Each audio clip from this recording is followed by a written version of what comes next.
the highest recognition in physics, the symbol of success, achievement, and scientific immortality, the kind of thing people dream about when they first learn what science is. Now imagine someone being offered that and not treating it like the ultimate victory, but like something almost irrelevant. That's the strange story associated with Richard Feynman. You see, most people think a Nobel Prize is the end of the journey, the final proof that you have understood something deep about nature. But Feynman never really looked at physics that way. For him, nature didn't care about awards. The electron doesn't behave differently because someone won a prize. The laws of quantum mechanics don't become more true because a committee approved them. So when people hear that Feynman refused or didn't care about his Nobel Prize, what they miss is the deeper idea behind it. It wasn't about rejecting success. It was about rejecting the illusion that success means understanding. Because in physics, you don't win truth. You only get closer to it. And the moment you think you've won, you stop asking questions. And Feynman never stopped asking questions. So the real story here isn't about a prize at all. It's about a physicist looking at the highest honor in science and quietly reminding us that the universe is not impressed by human recognition, only by curiosity. When people hear the phrase Nobel Prize, they usually imagine the peak of human achievement. It sounds like the final stamp of approval on a lifetime of work, as if science itself has officially declared this is correct, this is important, this is complete. But in physics, that interpretation is much more fragile than it appears. A Nobel Prize is not a statement that reality has been fully understood. It is only a recognition that a particular idea or discovery has crossed a certain threshold of significance within a human community. Science itself does not have awards. Nature does not rank theories. The universe does not reward equations with medals. An electron does not behave differently because someone won a Nobel Prize for describing it. Gravity does not become more elegant because a committee agreed it was important. In that sense, the Nobel Prize is not part of physics at all. It is part of human culture surrounding physics. The prize is awarded by people, not by nature. That means it is shaped by timing, visibility, communication, and even historical context. Many important discoveries were not immediately recognized, while others gained attention quickly due to circumstance. What is considered Nobel-worthy is not always identical to what is fundamentally true or complete in the deepest scientific sense. It is a judgment about impact and recognition, not a final judgment about reality itself. In physics, understanding is never truly finished. Every answer opens new questions. A theory that wins a Nobel Prize often becomes a starting point for deeper exploration rather than a final destination. Quantum mechanics, for example, did not end with its formulation. It opened a completely new layer of questions about measurement, interpretation, and reality itself. General relativity did not close the book on gravity. It revealed new mysteries about black holes, space-time, and cosmology. So the Nobel Prize sits in an interesting position. It celebrates progress, but it can sometimes create the illusion of completion. It can make it feel like a chapter has ended when, in reality, the story has only become more complex. This is why many physicists are careful not to confuse recognition with final truth. In the world of physics, ideas are not judged by how prestigious the award is behind them, but by how well they survive questioning, testing, and deeper reasoning over time. A Nobel Prize may highlight a discovery, but it does not guarantee that the discovery is the last word on the subject. It is a snapshot of understanding at a particular moment in human history, not a boundary of what reality allows to be known. From this perspective, the Nobel Prize is best understood not as a finish line, but as a signpost. It marks where human understanding had reached at one point, while the universe continues to extend far beyond that point without pause or recognition of any kind. When people think about Nobel Prize winners, they often imagine scientists stepping into a final stage of success, where their work is complete and universally accepted. But Richard Feynman had a very different relationship with that idea. For him, recognition was never the goal, and it certainly was never proof that a problem had been truly understood. His attitude toward awards reflected something deeper about how he saw physics itself, as an ongoing conversation with nature, not a competition for status. Feynman was known for his extreme skepticism toward anything that sounded like final answers. In his view, physics was not about reaching conclusions that closed the subject, but about constantly reopening it. Even when a theory worked perfectly, he would still ask what it meant underneath, what assumptions were hidden inside it, and where it might fail. That mindset makes it difficult to treat any achievement, even a Nobel Prize as a final destination. When he was awarded the Nobel Prize in Physics in 1965 for his contributions to quantum electrodynamics, many people expected a shift in how he saw himself or his work. But Feynman did not treat it as a turning point in understanding.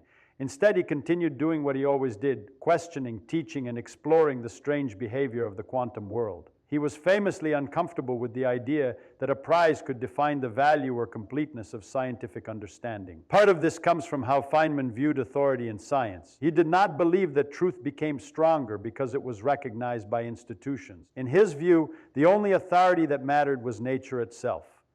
Experiments could confirm or deny a theory, but no committee could elevate a concept into truth simply through recognition. This made him naturally resistant to the idea that a Nobel Prize represented a kind of intellectual endpoint. Feynman also understood how dangerous it can be when scientists begin to believe their work is done. Once that belief sets in, curiosity weakens. Questions stop being asked with the same intensity. For him, that was far more important than any award. He often emphasized that the excitement of physics comes from not knowing, from standing at the edge of confusion and slowly making sense of it, not from reaching a point where everything feels settled. Even in his public lectures and books, he constantly tried to strip away the illusion of finality. He would show how deep theories still contain unanswered questions and how even successful models are approximations of something more fundamental. This approach kept the focus on exploration rather than celebration. So when people say Feynman refused his Nobel Prize, what is really meant is not a literal rejection, but a rejection of the idea that recognition equals understanding. For him, the universe was not impressed by titles, and physics was never about arriving, it was about continuing to ask why the arrival was never actually the end of the journey. To understand why Feynman placed so little emotional weight on awards, you have to understand how he thought about physics at its core. For him, physics was not a collection of accepted truths guarded by experts. It was a continuous process of uncertainty being slowly reduced, never completely eliminated. That mindset naturally clashes with the idea of recognition as a final judgment of value. In most fields, success is something you can point to. A discovery is made, it is accepted, and then it becomes part of a finished body of knowledge. But in physics, especially the kind Feynman worked in, nothing is ever truly finished, even. The most successful theories are temporary descriptions of nature that work within certain limits. Quantum electrodynamics, for example, is incredibly accurate, but it is still not a complete theory of everything. It works extremely well, but it is not the end of the story.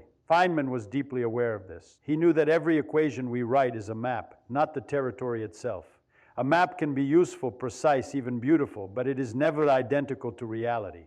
This is why he often emphasized physical intuition over formal prestige. He wanted to understand what was actually happening, not just accept symbolic results that looked correct on paper. From that perspective, awards like the Nobel Prize become secondary. They are acknowledgments of contribution, not confirmations of truth. They recognize that a person has added something important to the collective progress of science, but they do not guarantee that the underlying understanding is complete or final. In fact, many Nobel-winning ideas later get refined, extended, or even partially replaced as science advances. Feynman's discomfort with prestige also came from his belief that authority can distort thinking. When something is labeled important by an institution, there is a risk that people stop questioning it with the same intensity. They may begin to treat it as settled knowledge rather than as a stepping stone.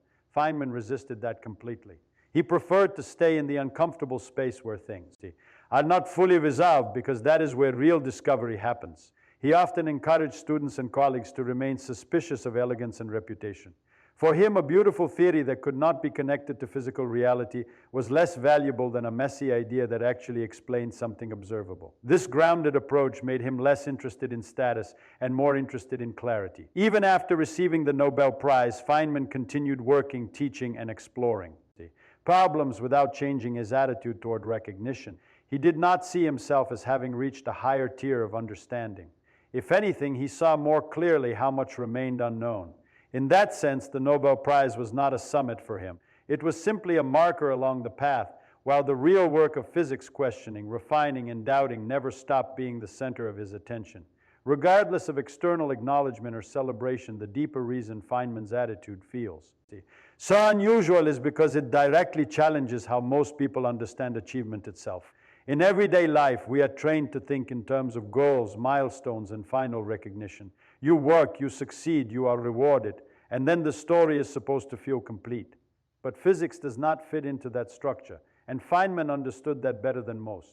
In his view, the moment you start treating science as a ladder with a final step, you misunderstand its nature. Nature does not provide final answers that can be owned or permanently certified. It only offers patterns that work within certain limits of observation and reasoning. Every scientific result sits inside a boundary of conditions, assumptions, and approximations. When those conditions change, the result must be re-examined. That means no discovery is ever truly closed. This is why he often spoke about the importance of doubt. Not doubt as confusion, but doubt as a tool. For Feynman, doubt was what kept physics alive. If you stop doubting, you stop refining your understanding. And if you stop refining, you start replacing curiosity with comfort. Awards, titles, and recognition can quietly push people in that direction by giving the illusion that a question has been solved in a final sense. Feynman also had a very physical way of thinking about knowledge. He did not see theories as abstract achievements floating above reality. He saw them as working models that must constantly survive contact with. Experiment. If a model fails, it is not a failure of nature, it is a sign that the model was incomplete. That constant tension between idea and reality meant that no single result could ever be treated as ultimate.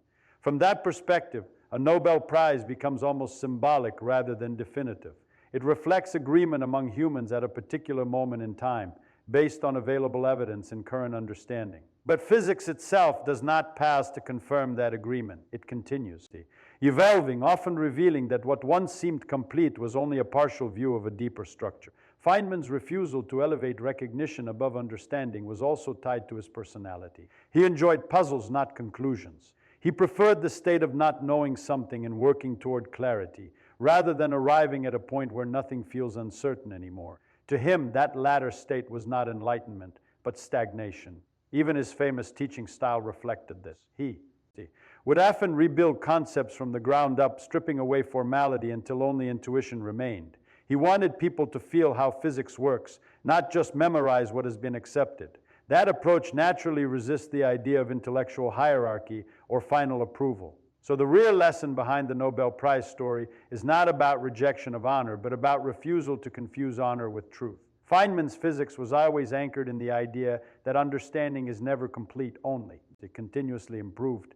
And any system that suggests otherwise, even indirectly through prestige or celebration, risks turning an open-ended exploration into a closed narrative, which is the exact opposite of how nature behaves when you keep asking it deeper questions without assuming the answers have already been secured anywhere outside the process itself. So when you look at Feynman's attitude toward the Nobel Prize, it stops being a story about refusal and starts becoming a lesson about a perspective. Recognition may mark a moment in human history, but it never marks the end of nature's complexity. Physics doesn't settle, it deepens.